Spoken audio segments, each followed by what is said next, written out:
तो medieval period के दौरान हमारे हिंदुस्तान में कंपोजिट कल्चर डेवलप हुआ और ये कंपोजिट कल्चर वेरियस रिलीजन से रिलेटेड था, जिसमें कि इस्लाम भी थे, सिख भी थे, ईसाई भी थे। ये सारे धर्मों का उदय हमारे हिंदुस्तान में इस कंपोजिट कल्चर के थ्रू हुआ। उसके साथ ही साथ हमारे हिंदुस्तान में उसी वक्त दक्षिण भारत में भक्ति मूवमेंट चल रहा था। यहाँ पर जो भक्ति संत थे वो दो प्रकार के थे, एक जिन्हें कि नन्यार्स कहा जाता था और अलवरास कहा जाता था। ये नन्यार्स शिवा भक्त और विष्णु भक्त थे। ये साधु संत जगह जगह घूम घूम करके भजन कीर्तन करते थे और लोगों को शिक्षाएं देते थे। लोग इनसे इम्प्रेस होकर के इनके शिष्य बन करके इनकी शिक्षाओं का अनुसरण करते थे। तो ये सिनेरियो तो हमारा दक्षिण भारत में चल रहा था।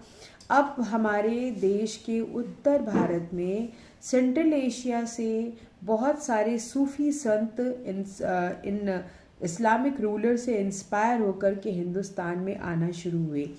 और ये सूफी संत बिल्कुल भक्ति संत जैसे ही थे। ये लोग साधारण व्यक्ति थे जो कि कुरान की आयतों का या उसकी शिक्षाओं को अनुसरण करके उसको स्प्रेड करते थे और लोगों में ब्रदरहुड और उनमें प्रेम और उनमें आपस में शांति बनाए रखने की मांग करते थे। इन्हें सूफी संत कहा जाता था, जो कि इस्लामिक संत हुआ करते थे। इनको इसलिए सूफी संत कहा जाता था क्योंकि ये जो वर्ड है सूफ, ये अरेबिक वर्ड है और इसका मतलब है वूल। यानी ये जितने भी संत थे जो सेंट्रल एशिया से आए थे, ये वुलन कपड़े पहनते थे। कहा जाता है कि जो वुलन थ्रेड है वो बहुत ही वो कभी भी दूषित नहीं होता। तो इन लोगों का कोई ठिकाना तो होता नहीं था इन सूफी संत का। ये इधर से उधर भटकते रहते थे और जगह जगह पर जा कर के लोगों को अपनी शिक्षाएं देते थे। तो इसलिए ये लोग सूफी जो पीपल्स थे, ये लोग वुलन कपड़ा पहनते थे, एक चोंगा टाइप का होता था।